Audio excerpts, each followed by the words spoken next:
480 BC, the Aegean Sea, somewhere between the island of Salamis and the Greek mainland. Xerxes I, king of Persia, has assembled the largest naval force the ancient world has ever witnessed. Over 1,000 warships, triremes packed with oarsmen, carrying tens of thousands of soldiers. The Persian Empire stretches from the Indus River to the shores of the Mediterranean, and Xerxes has decided that Greece, the collection of squabbling city-states with their modest harbors and their bronze rams, ends today. Themistocles and the Greek fleet wait in the Narrows. They are outnumbered roughly 3-1. Every calculation of force favors Persia, but let's change one thing. Moving quietly through those same Narrows, running dark, hull barely visible above the chop, is the USS Arleigh Burke, a Flight 2A guided missile destroyer from the early 21st century carrying weapons that won't be conceived of for another 2.5 millennia. So what if a modern destroyer entered the most pivotal naval battle in ancient history? Let's find out what happens when 480 BC meets a ship that belongs nowhere near it. The Arleigh Burke is not a large ship by modern standards. At 509 feet and roughly 9,200 tons fully loaded, it is smaller than the aircraft carriers and cruisers it typically escorts. That comparison is meaningless here. Against 1,200 Persian warships crewed by men whose most advanced naval technology is a bronze ram bolted to the front of a wooden hull, the Burke is not a ship. It is a different category of thing entirely. Its SPY 1D phased array radar system operates in 4 fixed panels mounted into the superstructure, rotating through a full 360-degree picture simultaneously, tracking hundreds of targets at once across ranges exceeding 100 miles. It doesn't need to point at something to see it. It already sees everything. The hull is not stealthy in the way the Zumwalt's stealthy, but it doesn't need to be. Nothing in 480 BC carries radar. Detection in the ancient world means eyes on deck and signal fires on shore. Against that threat model, the Burke is invisible until it chooses not to be. What it carries changes the conversation entirely. 96 VLS cells and 2 banks fore and aft, loaded with a mix of weapons that covers every tactical problem this battle could possibly present. Tomahawk cruise missiles, capable of striking targets over 1,000 miles away with an accuracy measured in meters. SM-2 and SM-6 surface-to-air missiles designed to intercept supersonic threats. ESSM point defense missiles for close-range engagements. One 5-inch Mark 45 deck gun capable of 20 rounds per minute at targets up to 13 nautical miles distant. 2 close-in weapon systems as a last line of defense, and 2 embarked helicopters, neither of which exists in a world that thinks a trireme presents the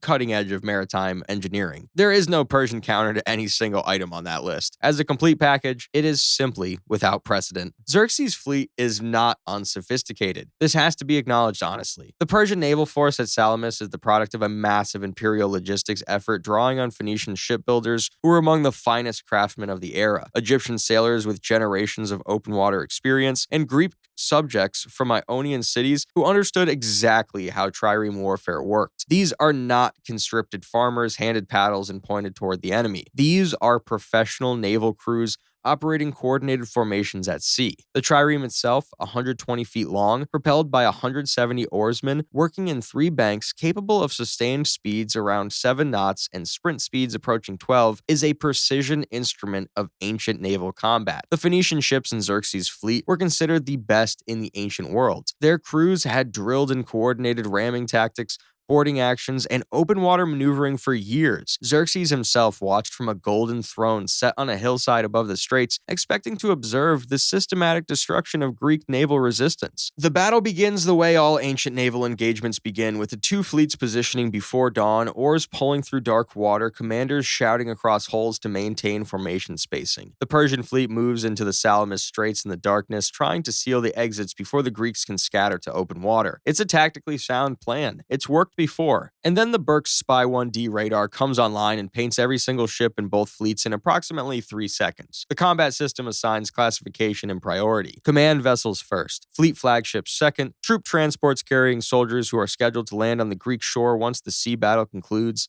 The targeting queue fills up faster than the crew can action it. There are more targets than there are missiles, which means this requires a strategy rather than a single overwhelming salvo. The first Tomahawk leaves the forward VLS bank before a single Persian oarsman has finished his pre-dawn ration. It drops to sea, skimming altitude, and accelerates to 550 miles per hour across the dark water, guided entirely by its own internal mathematics. No external signal, no ground station, just a gyroscope spinning in the dark, calculating geometry that the ancient world won't be capable capable of describing for another 2,000 years. The missile covers the distance in under a minute. The detonation occurs at the waterline of the Persian fleet flagship, a 1,000-pound warhead releasing energy that the Phoenician shipbuilders who assembled this vessel never considered as a design parameter because there was no universe in which they needed to. The ship ceases to be a ship. What was the Persian command center for the Western Fleet approaches becomes burning wreckage and scattered ores in under 2 seconds. The second Tomahawk targets the senior Phoenician squadron commander's vessel. The third takes out the supply ships staging behind the main battle line, the ones carrying food, spare ores, repair materials,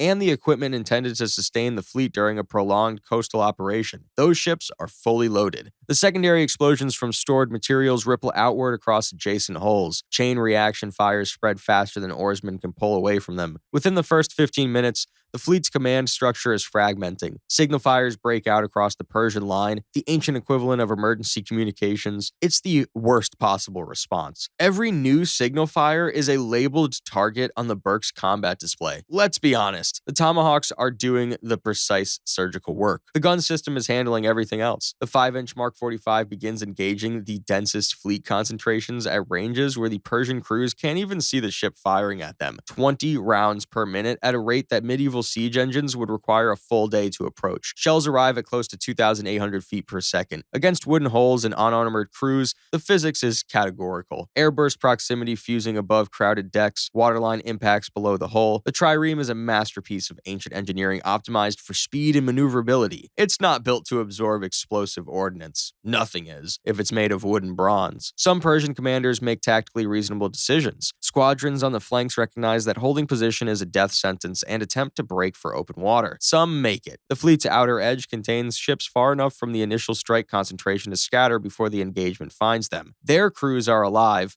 pulling hard for the Persian coast, carrying a story that will generate pure bewilderment in every court and temple they report to. Xerxes, watching from his hilltop throne, sees his fleet disintegrate against an enemy that appears to be a single dark shape moving through the narrows without visible effort. His advisors will try to explain this to him in terms available to 480 BC. A sea deity, a weapon sent by the gods of the Greeks, a demon ship of some kind. None of those frameworks produce a counter strategy. The Greek fleet, for its part, is watching from the eastern side of the straits with a profound and entirely justified confusion. Themistocles built his whole plan around luring the Persian fleet into the narrows where Greek ships could exploit their maneuverability advantage. That battle never happens. The Persian fleet is destroyed before Greek triremes close to combat range. The Greek sailors can see the fires across the water and hear the distant detonations. They can see the Persian formation collapse from a coherent battle line into scattered burning wreckage. They cannot see what is doing this. The ship running dark in the narrows is not detectable to anyone operating without electronic sensors. From the Greek perspective, the Persian fleet is simply being destroyed by something operating in the darkness. It is not the battle Themistocles planned.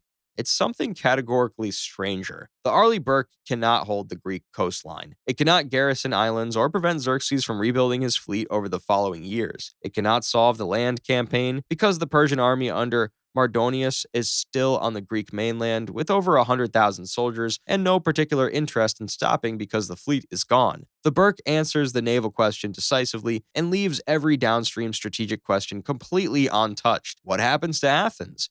What happens to the Persian army overwintering in the Thessaly? Does Xerxes attempt another invasion the following year with a rebuilt fleet? Those questions belong to a different kind of reckoning. The ship that destroyed the largest naval force the ancient world had ever assembled is already moving through the dark water toward open sea. And what comes next for Greece and Persia after the fires go out over the Salamis Straits remains entirely unresolved.